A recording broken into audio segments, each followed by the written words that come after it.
Welcome to SDG 4, Social Development Goals, video number 4. I'll be again looking at the country of Germany.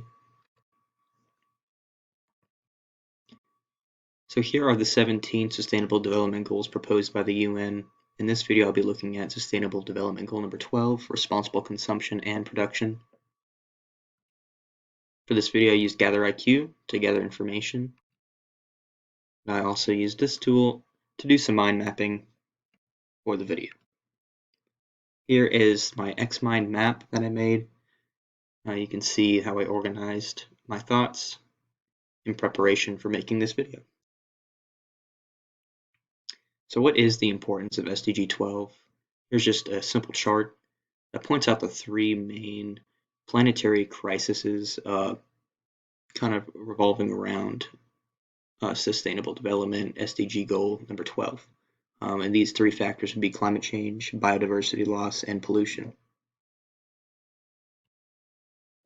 So looking more closely at consumption and production, SDG 12, concerning this one, developing countries bear a large part of the climate, biodiversity, and pollution impacts of resource-intensive production processes without reaping the benefits. The situation has been made worse by the impacts of the pandemic. As a part of sustainable global pandemic recovery strategies, implementation of sustainable consumption and production will maximize the socioeconomic benefits of resource use while also minimizing the impacts. The global material footprint continues to grow, although the pace has slowed.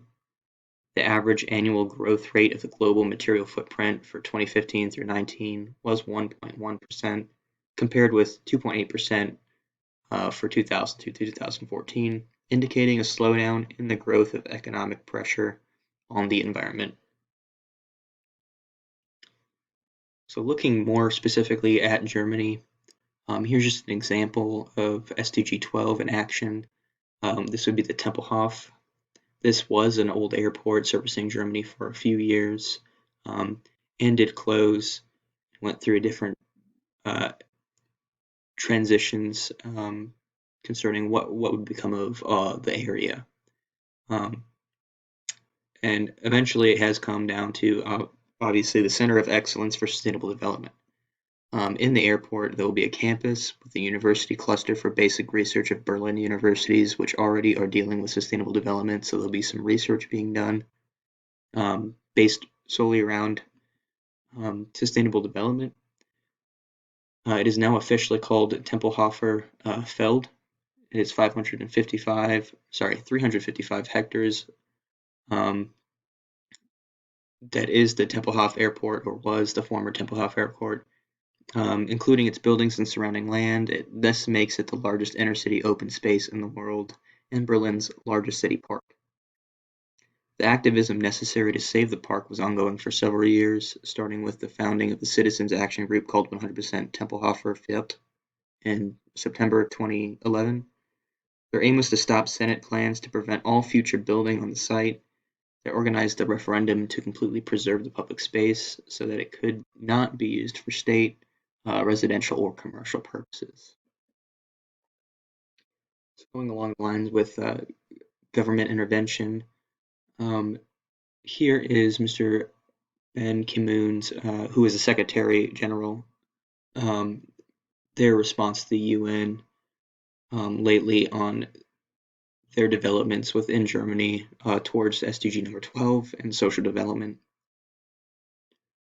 So Germany as a whole is focused on sound agriculture and rural development policies. They believe that it is crucial for achieving sustainable development targets, including environmental commitments. Germany advocates the adoption of basic environmental and social standards at the international level for all agricultural products as food and feed and fuels, for example. New and emerging challenges linked to both the environment and agriculture are currently high on the international media agenda. The debates on climate change, biofuel production, and food security call for better linkages between the agricultural and environmental policies. In Germany, they strive for an ecological industrial policy that effectively combines environment, innovation, and economic development. Agriculture production, rural development, and environmental concerns are all to be considered in a balanced way. So here are two truths and a lie. Thank you.